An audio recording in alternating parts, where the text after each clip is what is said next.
కూటమి ప్రభుత్వంలో శేషాచలం అడవుల నుంచి ఎర్రచందనం యథేచ్ఛగా తరలిపోతుంది. ఢిల్లీలోని తుగ్లకాబాద్ గోడౌన్లో దాచిన 8 కోట్ల విలువైన 356 ఎర్రచందనం దుంగలను టాస్క్ ఫోర్స్ పోలీసులు స్వాధీనం చేసుకున్నారు.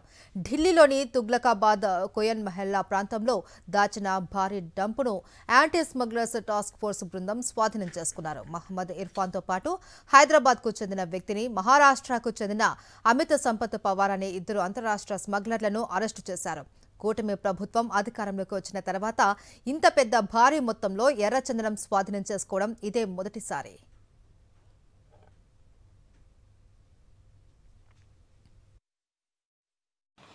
ఢిల్లీలో ఒక గోడౌన్లో ఈ మెటీరియల్ ఉందని తెలిసిన తర్వాత అంతర్రాష్ట్ర ప్రాంతంలో ఉన్న ఈ మెటీరియల్ని తీసుకురావడానికి ఇంటెలిజెన్స్, లోకల్ ఢిల్లీ పోలీసు మరియు రెడ్ శాండిల్ టాస్క్ ఫోర్స్, అక్కడున్న ఫారెస్ట్ వారి యొక్క సారథ్యంలో ఈ రైడ్ చేయడం జరిగింది.